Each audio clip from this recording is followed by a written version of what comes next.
in Los Angeles that would allow a bus rider to use their iPhone to find out when the next bus is coming. It also helps the Department of Transportation optimize its routes, conserve fuel, and eliminate redundant buses. These are things that are not heavy manufacturing. There's not a lot of industry involved. It's really computer programming, but it does have a noticeable impact on resource conservation. So are those green jobs or not? You know, again, same kind of ambiguous definition. Other questions from the audience? This is a statement. I think we should really focus on giving our students good basic math and science skills that can be applied in any technology. Green, red, whatever you want to call it. Because if we have a workforce that is able to be trained and learn by themselves, then we don't worry about what we want to do working for. The idea of training just how to install solar panels, I think that's just a waste of time. I agree. Pretty much that's what we're facing right now when it comes down to the educational institution. Mind you, we're part of the 2-year level of higher education, but the whole gamut of education is a massive system.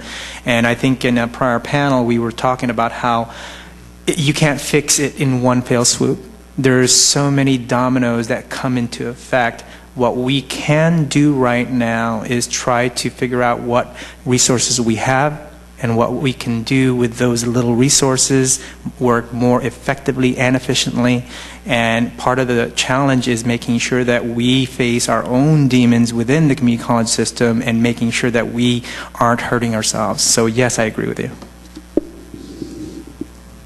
Putting politics aside, I was just going to ask one question as well, which is the notion that here in California, of course, sustainability is a given. It's something that's foundational, it's something that's understood, and we're all working towards that. But of course, outside of California and even in pockets within California, there's perhaps areas that don't take that as a given. And so I just wanted to pose to the panelists whether there are ways to have sustainability be more appealing, have more appeal to the broader masses as well.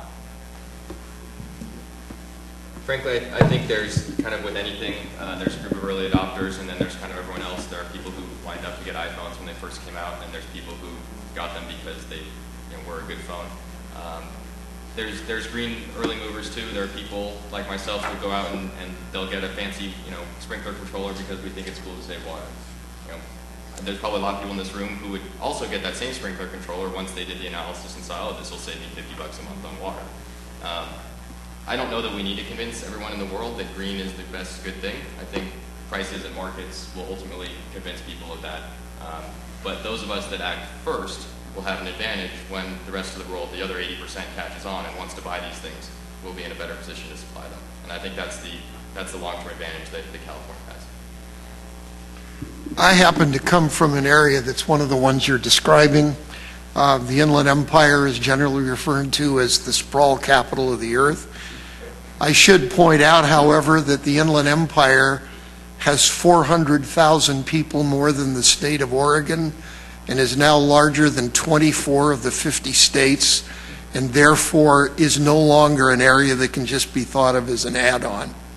Within that area, which is one that generally treats a lot of what we're discussing or people discuss in terms of sustainability, what you are seeing is some rather fundamental changes in the way things like land use and in jobs housing balance, which are two of the critical metrics for that. For instance, I happen to live in the city of Redlands. Metrolink is about to be extended into the city. Already you see all the way along that line proposals for denser transit-oriented development to go up. We have, because of the opening of the 210 freeway, a corridor of Foothill Boulevard, which of course runs the entire length of the basin, but the uses of property in that corridor have become obsolete, and we're now looking to be able to inject people into what was an old retail corridor where each of the cities on its own, without anybody talking about it, has begun to think about putting in attached housing, denser population to make sense of the retail in those areas. So even an area like the Inland Empire, where generally these stuff, like I said, is treated with some skepticism. You are seeing movements in that direction. When SCAG, Southern California Association of Governments, when we were putting together the reactions to SB 375 and met with, I happened to sit in all 50 meetings with each one of the city and county planning people, it turned out that we're already in the process of doing a good part of what needed to be done to conform to that. So I think it's in the works, it's going in that direction.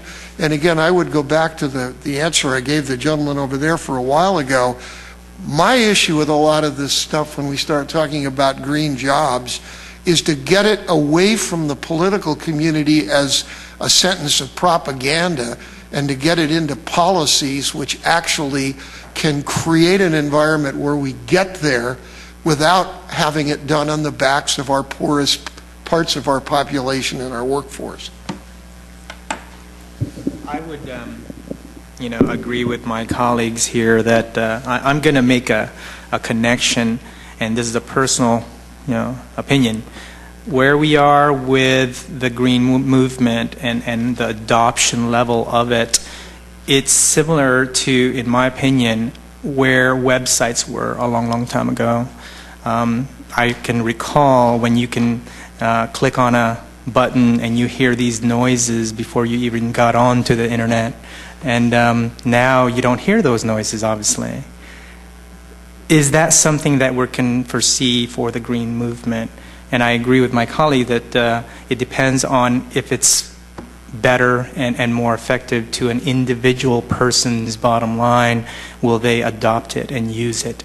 And I think the future, personally, everybody's going to be affected, and we're going to have to make sure that it's part of so many things, and if not everything. What we've seen with what we do, 5 years ago when we got started, there was a big education process for our technology and these supermarket chains and restaurant chains.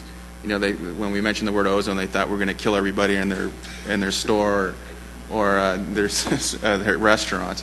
But it's come around full circle now where we are getting calls from major restaurant chains, supermarket chains, farmers, because they know that with the technology that we have, not only is it a safer environment for their employees, but it's the bottom line. They're saving a lot of money, not just because they're buying fewer and fewer chemicals. It's because with food processors, we help them extend the shelf life of their food. And ozone kills every known bacteria, pathogen, and virus, and it does it naturally. Whether it's Salmonella, Listeria, HIV, H1N1, you name it, it kills it. And the way it does it naturally. And so all these companies are finding this out and are calling us and saying, okay, we don't want to use chemicals, not only because are they not good for our employees, we got to store them. And that's a cost. Every square foot in a store or in a restaurant has a dollar figure to it.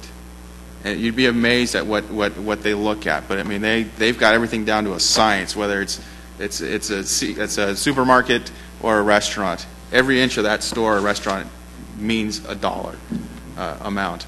So what they're finding out from us is not only is it healthier, but it is their bottom line, as Cheeto said. That is the most important thing for most companies. One final thought. One very quick final thought. I moved about 10 years ago. I remember going behind the local Safeways to pick up some boxes, and there was a guard there guarding the boxes. That's when instead of having to mandate recycling, all of a sudden there was value in the recycling, and we couldn't get the boxes. So unfortunately, that's all the time that we have today. I want to thank all of our wonderful panelists here for giving us such a wide range of perspectives and some valuable insights. I want to thank you all for being here and for your participation.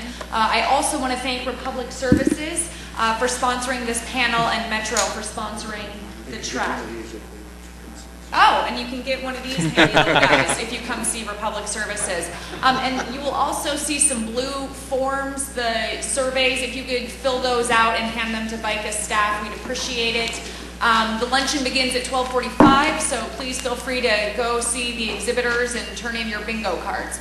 Thank you all so much, and have a great rest of the conference and weekend. Bye. It was a pleasure, guys. Likewise. Pleasure. Alex, pleasure. It was a lot of fun. Yeah, it was good.